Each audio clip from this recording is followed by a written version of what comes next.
మరొక important and hottest topic in this discussion ఏంటంటే, అది వాళ్ళు ఒక టైటిల్ పెట్టుకున్నారు వాళ్ళ ప్రోగ్రామ్ కి. ఆ టైటిల్ పేరు కల్లోల క్రైస్తవ్యం. నేను ఈ టైటిల్ చూడగానే అంటే they are pointing out the Christendom, కాబట్టి maybe they are not of Christians అని అనుకున్నాను, కానీ వాళ్ళు కూడా చెప్తున్నారు. సో దీంట్లో ఏంటంటే రంజిత్ ఓఫిర్ గారు చెప్పిన ఒక మాట, అది KSM లో అది అయ్యగారు అడిగిన ప్రశ్నకి జవాబు చెప్తున్నారు. ఆత్మల కర్మాగారం అనేది ఒకటి ఉంది. తర్వాత అందులో నుండి అయ్యగారు ఆత్మను తీసుకొచ్చి మరి గర్భంలో ఉన్న ఆ పిండంలోకి సగము ప్రాయం వచ్చినప్పుడు వేస్తారు అని అంటే వాళ్ళు ఏం చెప్పారో నేను చెప్పిన తర్వాత క్వశ్చన్ అడుగుతానండి. వాళ్ళు ఏమన్నారంటే, అయ్యో బాబోయ్, అసలు what is this non sense, it's see the word bottom pit of bottom, it's straight from the pit of hell అన్నారు. అది this is the very word they used. ఎందుకంటే నేను క్లియర్ గా రాసుకున్నాను. ఇలా కాసుకొని చూసిరేమో. సో మరి ఇలాంటి బోధలు చేస్తూ వాళ్ళు నరకానికి వెళ్తూ అనేకులను నరకానికి తీసుకొని వెళ్తున్నారు క్రైస్తవ సమాజంలో. వీళ్ళతో మనం జాగ్రత్తగా ఉండాలండి అని చెప్తూ మొండితో ఒక సుధాకర్ అయ్య గారు కూడా వాళ్ళు ఏమన్నారంటే, అస్సలు మనం they are deceiving the church and మన మీద చాలా బర్డన్ ఉంది. We have to save the church from those that kind of doctrines and preachers అని చెప్పారు. మరి దీనికి అసలు ఆత్మల కర్మాగారం అనేది ఉందా అంటే ఆ వర్డ్ ఉందా, అసలు అది ఏంటండి? అది చాలా న్యూ సబ్జెక్ట్, అది ఒక రెవల్యూషన్ అని రంజిత్ ఓఫిర్ గారు చెప్పుకుంటున్నారు. అయితే మొదటి నుంచి ఇంతకుముందు నీలాం స్ట్రాంగ్ గారు కానీ ఇంతకుముందు జరిగిన చర్చలో కానీ అయ్యగారు ఒకటే పాయింట్ చెప్తున్నారు, క్యూములేటివ్ ఎఫెక్ట్ అని. అనేక లేఖనాల సారమును ఒక దగ్గర క్రోడీకరించినప్పుడు అది గోచరం. త్రిత్వం కూడా అట్లే కదమ్మా. త్రిత్వం అనేది ఒక పదం లేదు బైబిల్లో, కానీ ఆ పదాల సమకూర్పు అన్నింటినీ కల్పిస్తుంది. దానికి త్రిత్వం అని వేదాంత పండితులు చేశారు. సేమ్ అదే ప్రయత్నం ఓఫిర్ గారు చేశారు. ఒకవేళ మీకు వినడం ఇష్టం లేదనుకో, ఆత్మల కర్మాగారం మీకు నచ్చలేదు, మరి మనిషి ఆత్మ ఎడికెళ్ళి వస్తుంది అంటే నాసికలో ఊదినప్పుడు వచ్చింది అని అన్నాడు. అంటే శరీర సంభోగం ద్వారా వస్తుంది అని అన్నారు. శరీర సంభోగం ద్వారా వస్తే మరి ఆదికాండం 38:9 దీనికి ఏం వ్యాఖ్యానం చెప్తారో 38:9 చూడండి. ఓనా గురించి చెప్తున్నాడు. 8వ వచనం చదువుదాం. ఓనా అనేవాడు ఏరు అంటోడు, యెహోవా దృష్టికి చెడ్డవాడు. అప్పుడు యూదా ఓనాతో, నీ అన్న భార్య దగ్గరకు వెళ్ళి మరిది ధర్మం జరిగించి నీ అన్నకు సంతానం కలగజేయమని చెప్పాను. ఓనాను ఆ సంతానం తనది కానేదన్నది ఎరిగి ఆమెతో పోయినప్పుడు తన అన్నకు సంతానం కలగజేయకున్నట్లు తన రేతస్సును నిలబిడిచాను. మరి ఒక ఆత్మ చచ్చిపోయింది కదా వీళ్ళ వ్యాఖ్యానం ప్రకారం. రేతస్సు అంటే స్పర్మ్లో ఆత్మ ఉంటుందని చెప్తున్నాడు. మరి ఇప్పుడు రేతస్సు నేల విడిచింది కదా, అంటే వీడు హంతకుడే కదా. అది తప్పు. ఏదో వీళ్ళు సొంతగా ఏం చేస్తారు అట్లా కాదు. స్పష్టంగా 139వ కీర్తన భక్త దావీదు చెప్పాడు, నేను రహస్యమందు భూమి యొక్క అగాధ స్థలమందు. మరి ఏంటి అగాధ స్థలం? వీళ్ళు వ్యాఖ్యానించాలి, చెప్పాలి. దాన్ని ఎలా వ్యాఖ్యానిస్తారో చెప్పమానండి 139వ కీర్తనను. మరి ఓఫిర్ గారు వ్యాఖ్యానించినది తప్పైతే నీ వ్యాఖ్యానం ఏందో ముందు పెట్టు, అంతేగాని మొండివాదనలు లేకండి. నాసికలు ఊదినప్పుడు మళ్ళా హవ్వ నాసికలు ఊదలేదు కనుక ఆదాము ద్వారానే ఆత్మ వచ్చింది. 139వ కీర్తన అన్నప్పుడు 15వ వచనం ఇక్కడ ఉందండి. అయితే విషయం ఏంటంటే, ఆయన అక్కడికి ఎందుకు వెళ్ళిపోయాడండి? 4వ వచనం 5వ వచనం ముందు వచనాలు చదవకుండా రంజిత్ ఓఫిర్ గారు అక్కడిట్లా వెళ్ళిపోతాడండి అని ఇట్లా వాళ్ళు అంటారు. అంటే ఇక్కడ దేవుని సర్వవ్యాపక లక్షణాల గురించి ప్రస్తావన ఉంది. ఆకాశం పోయినా నువ్వు ఉన్నావు, సముద్ర గర్భం పోయినా ఉన్నావు, ఎక్కడ పోయినా నువ్వు ఉన్నావు, నువ్వు లేని స్థలమే లేదు ప్రభు అని చెప్తూ, రహస్యమందు నేను పుట్టినప్పుడు భూమి యొక్క అగాధ స్థలములో విచిత్రంగా నిర్మింపబడినాం. 12లో ఏమన్నాడు? తల్లి గర్భమందు నిర్మించిన వాడు. ఇప్పుడు తల్లి గర్భమందు నిర్మింపబడ్డా భూమి యొక్క అగాధ స్థలంలో విచిత్రంగా నిర్మింపబడ్డా?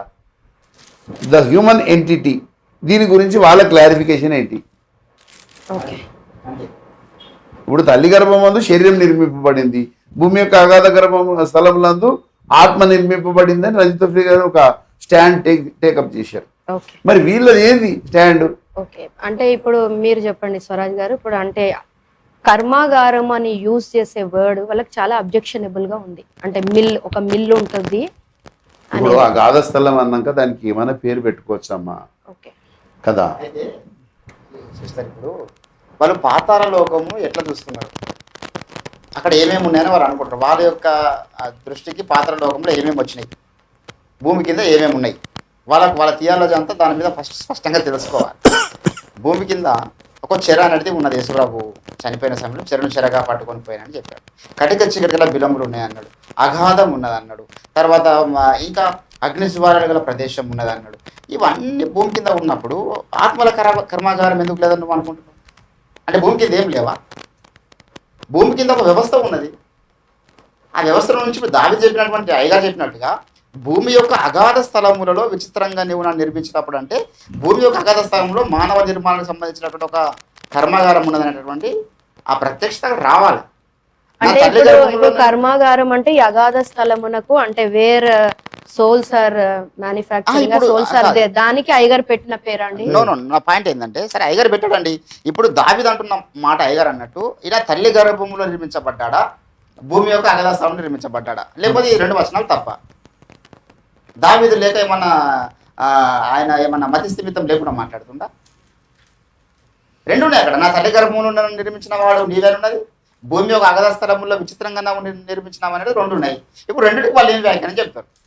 ఇప్పుడు నువ్వు చెప్పిన వ్యాఖ్యానం ఆదాము నాసికరంధ్రము దేవుడు ఊదినప్పుడు అట్లనే ఆత్మ వస్తున్నది అని ఒకవేళ వ్యాఖ్యానం చేసుకుంటే, మరి 139 కీర్తన 13వ వచనానికి నువ్వు 15వ వచనానికి నువ్వేం చెప్తావు? ఓకే, నీలం స్ట్రాంగ్ గారు మరింత వివరణ ఈ విషయంలో మీరు ఇవ్వాలి. అది actually I asked you Sunil pastor గారు చెప్పండి. అంటే కంప్లీట్ గా అందరిది వింటాము. చెప్పండి పాస్టర్ గారు. మంచిది. ఇప్పుడు ఇది డైరెక్ట్గా అదేమన్నారు, హెల్ లో నుండి వచ్చింది. అసలు వీళ్ళు లేఖనాలను నమ్ముతున్నారా లేదా? లేఖనాలను ఉన్నది ఉన్నట్టు నమ్మడం ముందు నేర్చుకోవాలి. లేఖనాలు ఏం చెప్తున్నాయో దాన్ని నమ్మితే దాంట్లోకి వెళ్ళి పుట్టుకొస్తుంది సత్యం, గోచరం అవుతుంది. ఇప్పుడు వాళ్ళు ఏమన్నారు, ఆయన చదవలేదా 139వ కీర్తన అని ఎడ్వర్డ్ కుంటం గారు అందులో రేజ్ చేశారు. నేను విన్నాను అది. ఇప్పుడు మరి నేను అంటున్నా, వాళ్ళు ఆ 139వ కీర్తనలో 15వ వచనం చదివినరా లేదా?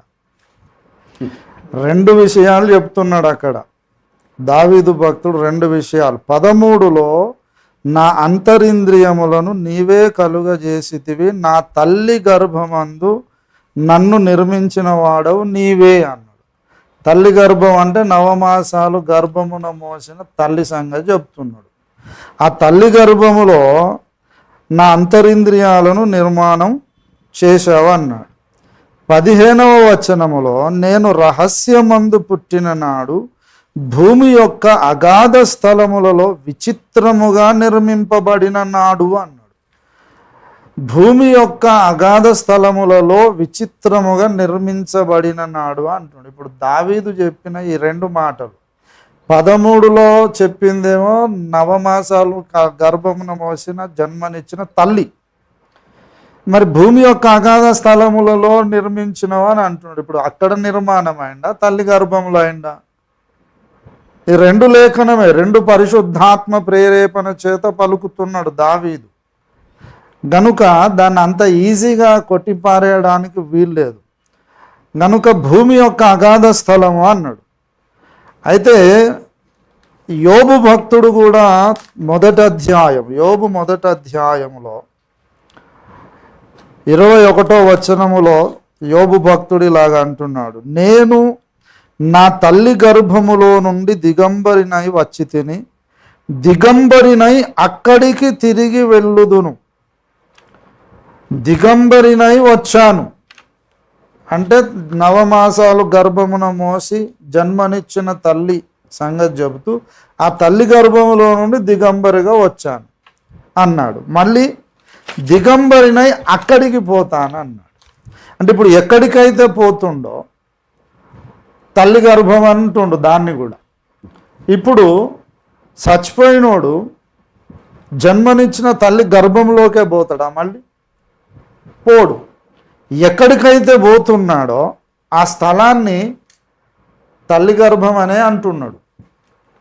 తల్లి గర్భములో నుండి దిగంబరినై వచ్చి తిని మళ్ళీ అక్కడికే దిగంబరినై వెళ్ళుదును అన్నాడు. అంటే ఇప్పుడు ఎక్కడికి పోతున్నాడో ఆ స్థలాన్ని కూడా తల్లి గర్భమే అంటున్నాడు. ఇప్పుడు దావీదు చెప్పిన మాట, ఇక్కడ యోబు చెప్పిన మాట రెండు కలిపి వాక్య సారాంశం తీసుకోవాలి. తీసుకున్నప్పుడు ఏమర్థమవుతుంది? తల్లి గర్భములో మన శరీరం నిర్మాణం అవుతుంది. అలాగే భూమి యొక్క అగాధ స్థలములలో అంటే పాతాళములో మానవ ఆత్మ నిర్మాణం అవుతుందని చెబుతున్నాడు. ఈ వచనాల ఎఫెక్ట్తోనే ఆ 2 వచనాలు క్రోడీకరించి ఓఫిర్ గారు భూమి లోపల ఒక మానవాత్మలు తయారయ్యే కార్ఖానా అన్నాడు. కార్ఖానా కాకపోతే ఏమంటాం? పేరు చెప్పమని అర్థం కావడానికి మాట స్థలములకి కార్ఖానా అని పెట్టినందుకు ఆ వర్డే లేదు. వర్డ్ లేదు, మరి త్రిత్వం అనే వర్డ్ లేదు. ఇందాక అయ్యగారు చెప్పిన త్రిత్వము అనే పదం ఉందా? లేదు. అది త్రిత్వం అని ఎందుకు అనుకుంటున్నాం? బైబిల్లో ఉన్న అన్ని వచనాలను క్రోడీకరించి మనం ఆలోచన చేసినప్పుడు దేవుడు అనే హోదాలో ముగ్గురే కనబడుతున్నారు. ఒక ఆయన తండ్రి, ఒక ఆయన కుమారుడు, ఇంకొక ఆయన పరిశుద్ధాత్ముడు. ముగ్గురే ఉన్నారు కాబట్టి త్రిత్వం అన్నాం. అది సారాంశ సత్యం. కానీ ఇప్పుడు అర్థం కావడానికి ఒక మాట చెప్పింది. కార్ఖానా కాకపోతే ఇంకేదో చెప్పు, మరి అదే అనుకుందాం. అదే అనుకుందాం. సరే, ఇప్పుడు ఒక విషయం అండి, అంటే నాకు క్వశ్చన్స్ మిస్ అయితే ఇప్పుడు ప్రజలు చూస్తున్నారు కాబట్టి కంక్లూజన్ రావాలి. చాలా మీరు అంటే ఒకటి ఎక్స్ట్రా నేను ఇప్పుడు ఇంపార్టెంట్ నేను మర్చిపోయినాను అనుకోండి, దానికి కంక్లూజన్ కాదమ్మా. ఇప్పుడు మనం కంక్లూడింగ్ బిఫోర్ ఇప్పుడు కంక్లూజన్ లేదు, నాకు ఇంకా క్వశ్చన్స్ ఉన్నాయి. నా ప్రాబ్లం దీంట్లో ఇప్పుడు ఇస్సాకు వాగ్దత్త కుమారుడు, మరి ఏశావు? ఎస్, దాని మీద మీరు మాట్లాడండి. ఏశావు దేవుడి సంకల్పానుసారంగా పుట్టాడా? మరి ఎలా పుట్టాడు? అది చెప్పాలి. నెక్స్ట్ ఉంది చెప్పాలి. ఇప్పుడు అరబు సంతానం అంతా ఎట్లా పుట్టుకొచ్చారు? దేవుని సంకల్ప ప్రకారం పుట్టారా? సరే, ఇస్మాయిలు కరెక్ట్. అయితే రంజిత్ స్వరాజ్ గారు మీకే ఈ ప్రశ్న. రంజిత్ ఫిరాయి గారు ఈ యొక్క అగాధ స్థలముల ఆత్మ గురించి చెప్పేటప్పుడు క్లియర్ గా ఒకటి చెప్పారు, దాని గురించి కొంత వివరణ ఇవ్వండి. అంటే ఇప్పుడు ఆత్మలు తయారవుతున్నది అంటే ఎడ్వర్డ్ విలియం గారు మాట్లాడుతూ God is creating every being ఐడెంటికలీ అని చెప్పారు. యూనిక్ అంటే ప్రత్యేకంగా చేస్తున్నారు అని చెప్పారు. ఐడెంటికల్ గా చేస్తున్నారు అని చెప్పారు. గర్భంలో నుండి వచ్చినది మొదలుకొనే వాళ్ళు సోల్ అండ్ ఫ్లెష్ వస్తుందని చెప్పారు. దీని గురించి మీరు ఆ పాయింట్ మీరు చెప్పండి. ఆల్రెడీ ఓబరే గారే అందులోనే వివరించేశారు, తర్వాత అన్నయ్య గారు కూడా ఇందాక చెప్పేశారు. అయితే ఇప్పుడు ఆ యుగాంతం అనే గ్రంథం మీద ఆర్టీ ఓబరే గారు ఇచ్చిన డిస్కషన్లో 3వ డిస్కషన్ జరిగింది.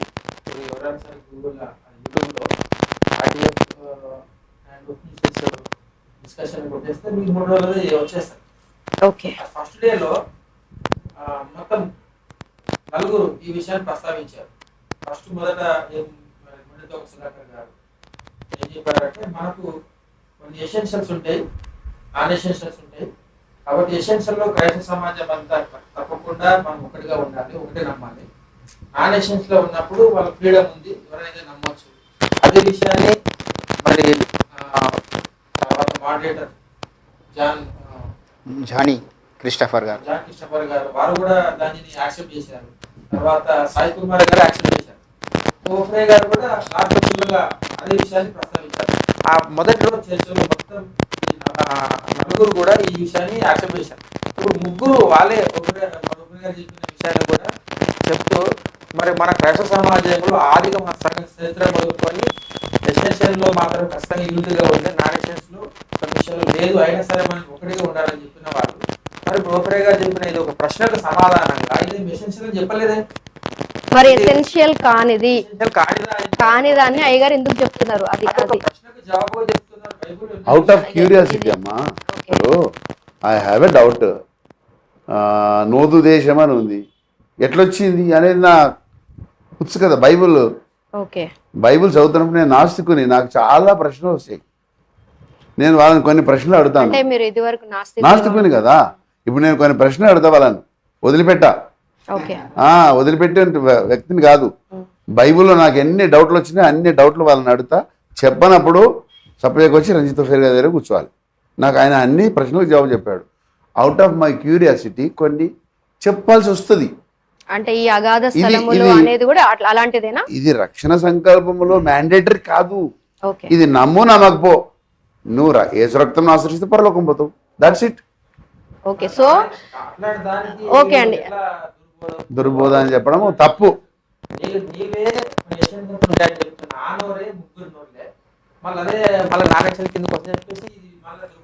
ఓకే, వాళ్ళే ఎసెన్షియల్స్ ఉన్నాయి, నాన్ ఎసెన్షియల్స్ ఉన్నాయి అని చెప్తూ ఈ ఎసెన్షియల్స్ అయితే కంపల్సరీ పాటించాల్సిందే, అది పాటిస్తూ సేవ చేస్తున్నారు అయ్యగారు, రంజిత్ ఓఫీర్ అయ్యగారు. సో ఇక్కడ అంటే ఇప్పుడు ఒక రెవల్యూషన్ వచ్చింది అంటే ఈ అగాధ స్థలములు, దానికి అయ్యగారు పెట్టింది కర్మాగారం, ఆత్మల కర్మాగారం.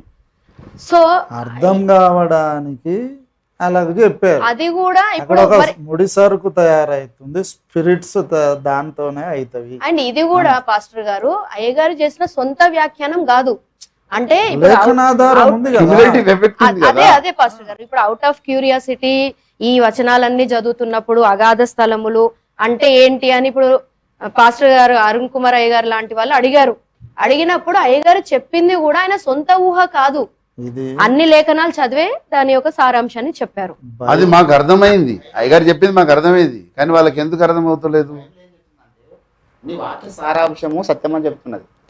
ఓఫీర్ గారు ఎక్కడ చెప్పినా, ఏ కంటెంట్ తీసుకున్నా, ఏ టాపిక్ తీసుకున్నా సారాంశం చెప్తాడు. వీళ్ళేమో అక్షరాలు చూస్తున్నారు. తల్లి గర్భంలో వేసినప్పుడే సోల్ ఫ్లెష్ అన్నీ వస్తున్నాయి సమానంగా అని చెప్తున్నారు. దీని గురించి బైబిల్ ఖండించేది ఒకవేళ అట్లా వస్తే ఇప్పుడు అరుణ్ కుమార్ గారు అడిగినటువంటి మొదటి ప్రశ్న 139 కీర్తన 16 వచనము, తర్వాత యోగ గ్రంథం శ్రీలాం స్ట్రాంగ్ గారు అడిగినటువంటి ఆ ప్రశ్న, ఆ సృష్టి యావత్తు మరి దేవుని యొక్క విడుదల కొరకు మరి ప్రసవ వేదన పడుచున్నదని పౌలు అంటాడు. అది ప్రసవ వేదన ఎందుకు పోల్చిన సృష్టితో ఒకటి మొదటి విషయం, దాన్ని కూడా వాళ్ళు ఆన్సర్ చెప్పాలి. ఇప్పుడు ప్రసవ వేదన అంటే స్త్రీ యొక్క తత్వం. సో మరి ఇప్పుడు సృష్టిని కూడా ప్రసవ వేదంతో పోలుస్తున్నాడు దేవుడు బైబుల్లో. సో వీటికి వాళ్ళు సమాధానం చెప్పాలి. మేము మా స్టాండ్ క్లియర్గా మేము దాన్ని క్లెయిమ్ చేసినాం. వాళ్ళు ఏంటంటే వాళ్ళు ఏ స్టాండ్, ఇది తప్పు అది తప్పు, ఈ బోధ నరకానికి వెళ్తారు, ఆ బోధ నరకానికి వెళ్తారని వీళ్ళు నరకం దగ్గర గేట్ మీద వాచ్మెన్ లెక్కన పడతా ఉంటారు. ఇప్పుడు అక్కడ విషయం ఏంటంటే తల్లి గర్భంలో శరీరం తయారవుతుంది, భూగర్భములో భూమి యొక్క అగాధ స్థలం అంటే భూగర్భములో మానవ ఆత్మ తయారవుతుంది.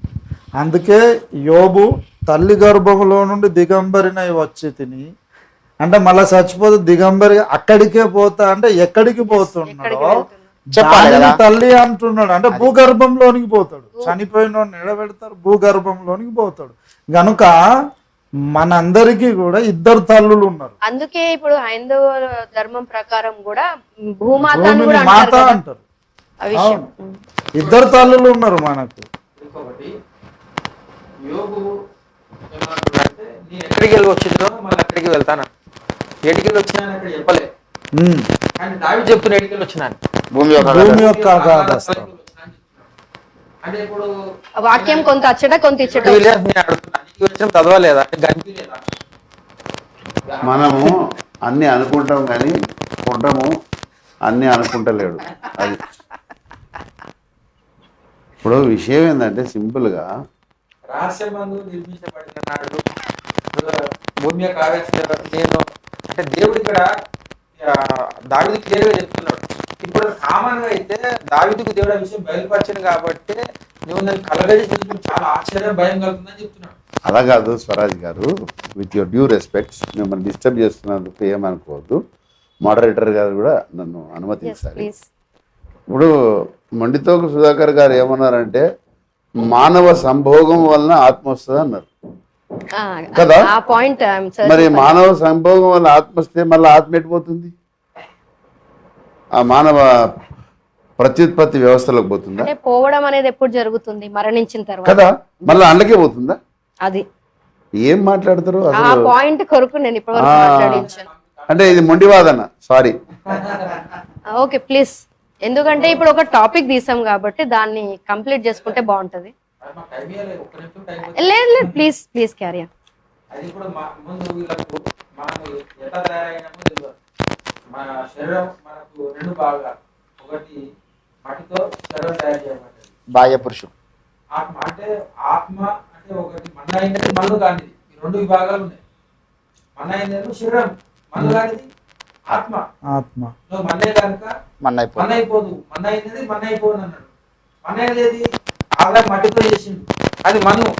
మన జీవాత్మ వదిలిడు, అది మన్ను కాదుగా ఆత్మ. మరి అది ఆత్మ కూడా ఉన్నది. మరి మన్న ఆత్మ దేవుని దగ్గర పోనన్నాడు. మరి ఆత్మ ఎడికలు వస్తుంది అంటే మన శరీరంలోకేమో శరీరంలో వచ్చే శరీరం అని, మన ఆత్మకి వచ్చిన ఆత్మ అంటున్నాడు. యోహాను రాసిన సువార్త 3వ అధ్యాయము. మరి అది ఎక్కడికి వస్తుంది? నికోదేము ప్రశ్నలకు జవాబు చెప్తాడు. యోహాను సువార్త 3వ అధ్యాయము.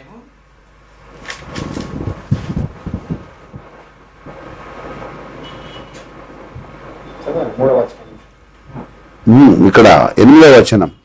8వ వచనం. గాలి తనకిష్టమైన చోటను విసురును, నీవు దాని శబ్దం విందువే కానీ అది ఎక్కడి నుంచి వచ్చినో ఎక్కడికి పోనో తెలియదు. ఆత్మ మూలంగా జన్మించిన ప్రతివాడు అలాగే ఉన్నాడు. శరీర మూలంగా జన్మి శరీరమును, ఆత్మ మూలంగా జన్మించినది ఆత్మ అయింది. శరీర మూలంగా ఏం జన్మిస్తుంది? శరీరం జన్మిస్తుంది. మరి ఆత్మ మూలంగా ఆత్మ జన్మిస్తుంది. అంటే వీళ్ళిద్దరు యునైట్ చేస్తారు దాన్ని. అందుకంటే ఇప్పుడు మరి శరీరంకు అదే యోబు ఆత్మ గురించి మాట్లాడుతున్నాడు. నేను తల్లి గర్భం అంటే ఆయన ఆత్మ తల్లి గర్భం గురించి మాట్లాడుతున్నాడు. శరీరంకు మన తల్లి గర్భము భౌతికంగా శరీరముకు ఈ భూమి మీద ఉన్న తల్లుల ద్వారా మనకు తయారవుతుంది. కానీ ఆత్మ ఎక్కడ తయారవుతుంది అంటే అది కూడా దావీదు, అది యోబు తల్లి గర్భం అని చెప్తున్నాడు. అంటే భూమి యొక్క అందుకనే ఇప్పుడు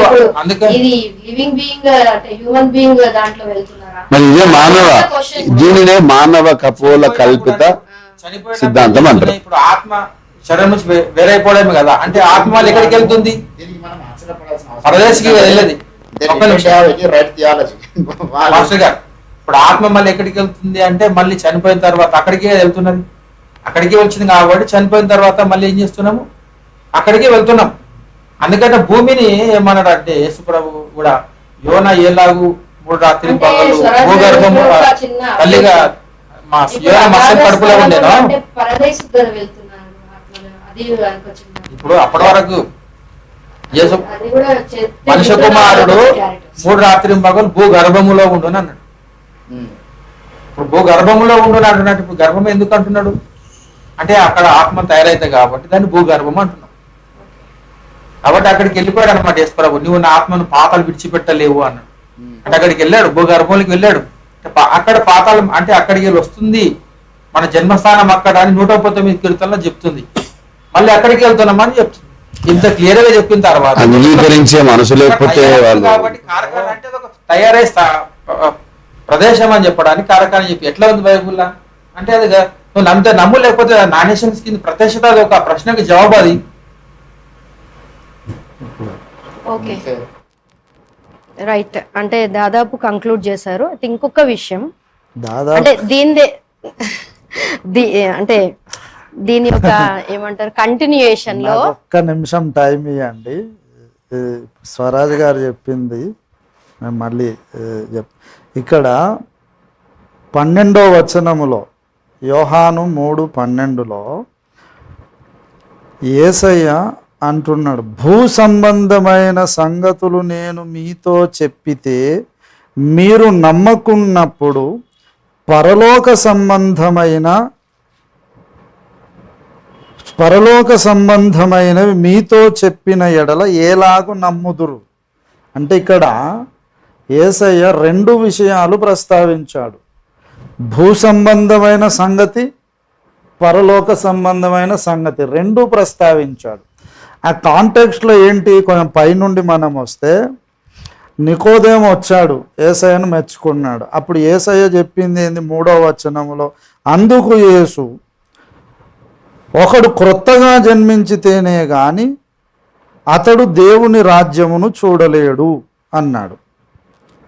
అప్పుడు నికోదేము అడిగాడు, ముసలివాడైన మనుషుడు ఎలాగూ జన్మింపగలడు, రెండవ మారు తల్లి గర్భమందు ప్రవేశించి జన్మించగలడా అని ప్రశ్నిస్తే 5లో చెబుతున్నాడు యేసయ్య. యేసు ఇట్లా, నేను ఒకడు నీటి మూలముగాను ఆత్మ మూలముగాను జన్మించితేనే గాని దేవుని రాజ్యంలో ప్రవేశింపడు. ఇది పరలోక సంబంధమైన సంగతి, పరలోక సంబంధమైన జన్మ, క్రొత్త జన్మ సంగతి చెప్పాడు. ఈయనకు అర్థం కాలే. అప్పుడు మళ్ళీ ఏం చేశాడు, 6వ వచనములో, శరీర మూలముగా జన్మించినది శరీరమును, ఆత్మ మూలముగా జన్మించినది ఆత్మ. ఇది భూ సంబంధమైన జన్మ. రెండు జన్మల సంగతి చెప్తుండే యేసయ్య. ఒకటి భౌతిక జన్మ, ఇంకొకటి పరలోక సంబంధమైన జన్మ. ఈ రెండు విషయాలు చెబుతుండు. పరలోక సంబంధమైన జన్మ ఏంటి, నీటి మూలముగా ఆత్మ మూలముగా జన్మించడం. నీరు అంటే అక్కడ వాక్యం అనే అప్లికేషన్ ఉంది. వాక్యం అనే అక్షయ బీజానికి మనం పుట్టాము అంటాడు 1 పేతురు 1వ అధ్యాయం 22వ వచనం. అంటే వాక్యం అనే అక్షయ బీజానికి పుట్టాలి. తర్వాత ఆత్మ మూలం అంటే హోలీ స్పిరిట్ ద్వారా పుట్టాలి. ఇది క్రొత్త జన్మ. 6లో చెప్పింది ఏంటి, శరీర మూలముగా జన్మించినది శరీరం, ఆత్మ మూలముగా జన్మించినది ఆత్మ. అంటే భూమి యొక్క శరీరములో నుండి మానవ శరీరం వచ్చింది, భూమి యొక్క ఆత్మలో నుండి మానవాత్మ వచ్చింది అని చెప్తుండు. ఇది భూ సంబంధమైనది. ఇప్పుడు రెండు విషయాలు. ఇప్పుడు యేసయ్య అన్న 12వ వచనంలో చెప్పిన భూ సంబంధమైన సంగతి అంటే ఏంటో వీళ్ళు నిర్వచించాలి. ఇంకొకటి అయిపోలేదు నాది, ఇది క్లారిటీ ఇవ్వకపోతే మళ్ళీ దాని మీద లేస్తూ ఉంటాయి, అందుకే చెప్తున్నా చూడండి. అయితే ఇప్పుడు యేసయ్య ఏమన్నాడు 13లో, మరియు పరలోకము ఆ 12వ వచనంలోనే భూ సంబంధమైన సంగతులు నేను మీతో చెప్పితే మీరు నమ్మకున్నప్పుడు పరలోక సంబంధమైనవి మీతో చెప్పిన ఎడల ఏలాగు నమ్ముదురు. అక్కడ ఇంకో మాట కూడా అంటాడు, మేము చూసిన వాటికే 11 చూడండి, మేము ఎరిగిన సంగతి ఏం చెప్పుచున్నాము, చూచిన దానికే సాక్ష్యం ఇచ్చుచున్నాము, మా సాక్ష్యం మీరు అంగీకరింపరని మీతో నిశ్చయంగా చెప్తున్నాడు. ఇది యేసయ్యనే చెప్తున్నాడు. ఆయన చూశాడు, ఆయనే చేశాడు. మేము చూసిన దానికి ఎరిగిన దానికి చెప్తున్నాం. శరీర మూలంగా పుట్టింది శరీరం, ఆత్మ మూలంగా పుట్టింది ఆత్మ. అంటే భూమి యొక్క శరీరములో నుండి మనిషి శరీరం వచ్చింది. ఆదికాండం 2:7లో ఇందాక ప్రస్తావించారు పాస్టర్ గారు. నీలమంటితో నరుని నిర్మించి నాసిక రంధ్రంలో ఏముదాడు, జీవవాయువును ఊదినప్పుడు ఏమైందట, జీవాత్మ. ఆయన ఊపిరే కాదు, స్పిరిట్ను కూడా తెచ్చి జొప్పించిండు అక్కడ. కనుక అందుకే మనిషి త్రిత్వం, శరీరం, ప్రాణం, ఆత్మ. అంటే చనిపోయిన తర్వాత కూడా ఆత్మ ఇచ్చిన ఆయన దగ్గరికి వెళ్తుంది అని కూడా అది కూడా లేఖనం చెప్తుంది కదా. అది కూడా ఉంది. ఆత్మను దేవుడు అక్కడ జొప్పించాడు, అది ఫస్ట్ మ్యాన్.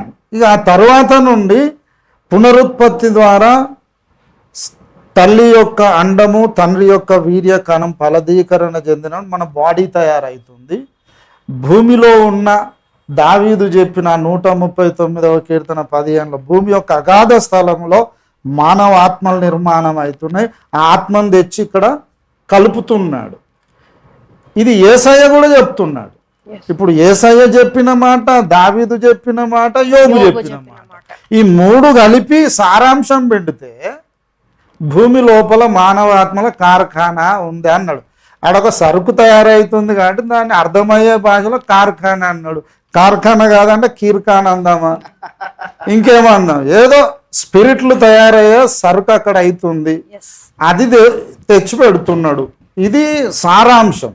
ఇది అయ్యగారికి సొంతగా బుర్రలో పుట్టింది కాదు, అయితే లేఖనాలను మీరు బట్టి అనుకోవచ్చు ఇది మళ్ళీ వచ్చిన ఇలా ఎందుకు cumulative అడుగుతున్నారని. ఆత్మ దేవుడు సారాంశ బోధ. పాస్టర్ గారు, ఆత్మ దేవుడు అనుగ్రహించే అంటే తండ్రికి, ఆత్మలకు తండ్రి అయిన వాడి దగ్గరకు ఆత్మ వెళ్ళిపోతుంది.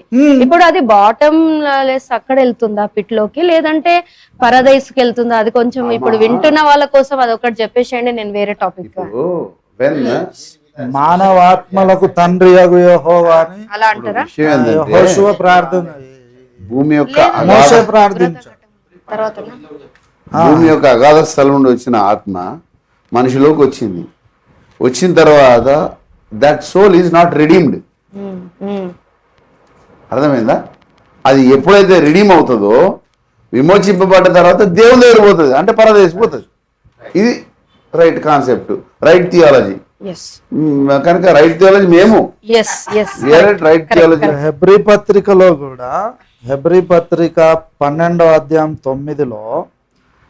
9వ వచనంలో, మరియు శరీర సంబంధులైన తండ్రులు మనకు శిక్షకులై ఉండిరి, వారి అందు భయభక్తులు కలిగి ఉంటిమి, అట్లయితే ఆత్మలకు తండ్రి అయిన వానికి మరి ఎక్కువగా లోబడి బ్రతుకవలెను కదా. ఆత్మలకు తండ్రి అయిన వాడు ఇంకొకడు, ఎవరు? దేవుడు. ఇదే విషయం మళ్ళీ సంఖ్యాకాండం 27:15లో కూడా మోషే ప్రార్థన చేస్తాడు, సమస్త మానవుల ఆత్మలకు తండ్రి అయిన యెహోవా అన్నాడు. అంటే మానవాత్మలు తయారయ్యేది వేరే ఉంది. భార్యాభర్తలు కలుసుకుంటే పుట్టుకొచ్చేది అక్కడి నుండి స్పిరిట్ రావట్లే, ఇది బయట నుండి వచ్చింది. అంటే ఇప్పుడు విలియం ఎడ్వర్డ్ యొక్క అంటే ఆ పాస్టర్ గారి యొక్క థియరీని బట్టి జైగోట్ నుండే ఫామ్ అవుతుంది, అంటే దట్ ఈస్ అక్కడ రాంగ్ నుండే థియాలజీ. సోల్ వస్తుందని కదా. తప్పు ఆ ఓవమ్ అండ్ స్పర్మ్ నుండే సోల్ వస్తుందని, ఇప్పుడు అది 100% రాంగ్. అట్లా అనుకుంటాం అనే బ్యాచ్ అది, అట్లా ఉండదు అది. ఇప్పుడు మనం ఇన్ని లేఖనాలు చూపించినాం, 3 లేఖనాలు. ఇప్పుడు మానవ శరీరం యేసయ్య చెప్పిన దానికి ఇంకా తిరిగేముంటదండి? నేను చూసిన దానికి చెప్తున్నా, ఎరిగిన సంగతి చెప్తున్నా. అయితే మా సాక్ష్యం మీరు అంగీకరింపరు అన్నారు. కథం వీళ్ళు కూడా అంగీకరించారు. అంగీకరించినోడు ఆత్మ సంబంధి, అంగీకరించినోడు ఇది ప్రకృతి చాలా సంబంధి. ఇయర్స్ క్రితము మాకెందుకు ఆ బాధ? రంజిత్ తోఫిరయ్య గారు క్లియర్ గా చెప్పారు, మీరు పుట్టుకతోని అంటే జైగోట్ ఫామ్ అవుతున్నప్పుడే వచ్చింది అని అంటే the soul is present in the ovum of the female and sperm of the male అని అనడము, అది ఎంత భయంకరమైన, it's against to the sperm లో నుండి కొంత, ఓవల్ నుండి కొంత ఎట్లొచ్చి యునైట్ అవుతాయి. అసలు అందులో సోల్ లేదు, అంతే. సోల్ లేదు, సోల్ యొక్క ప్లేస్ ని క్లియర్ గా అసలు చెప్పారు. వాళ్ళు ఏం చెప్తున్నారో వాళ్ళకే క్లారిటీ లేదు. లేదు. సరే మనం క్లారిటీ ఇన్ని వచనాలు లేనప్పుడు ఒక చూపించినాం, దీన్ని దైవజనులు బట్టి ఒక బోధ డిరైవ్ చేసిన రాయ్ గారు. ఈ వచనాలకు వాళ్ళ నిర్వచనాలు ఏందో చెప్పమనండి. అదొకటి, లక్షల మందికి ఆశీర్వాదకరంగా ఆయన వర్తమానాలు ఉన్నాయి. కొన్ని లక్షల మంది ఆత్మీయ పిల్లలు ఉన్నారు ఆయనకి. ఎంతో మంది బ్లెస్ అవుతున్నారు అయ్యగారు ప్రార్థనల వల్ల, వాక్యం వల్ల. కానీ వీళ్ళందరూ కూర్చొని డే అండ్ నైట్ వాళ్ళ ఒక అన్ని డిస్కషన్స్ అన్ని కూడా 3-4 అవర్స్ ఉంటాయి. మీరు వస్తారా పాస్టర్ గారు? ఇప్పుడు అసలు నాకు ఇప్పుడు చిట్స్ వస్తున్నాయి, క్లోజ్ చేసేయండి అని. Why? Because our all pastors are engaged in their ministerial work. ఎవ్వరు ఇక్కడ ఖాళీ లేరు. మేము అంతా రండి అని ఎంతో అవన్నీ. ఇప్పుడు పాస్టర్ అరుణ్ కుమార్ గారు ఉన్నారు, వారు అవుట్ రీచ్ మినిస్ట్రీలో ఈజ్ ఆల్వేస్ బిజీ. స్వరాజ్ గారు, సునీల్ గారు, నీలాం స్ట్రాంగ్ గారు బైబిల్ స్టడీస్ చర్చెస్ రన్ చేయడము. సో అంటే ఎలా వీళ్ళు 4 అవర్స్ కూర్చొని వాళ్ళ పని ఏంటంటే పలానా వాళ్ళు రాంగ్ అంటారు. వాళ్ళు ఎలా రాంగో ప్రూవ్ చేయరు.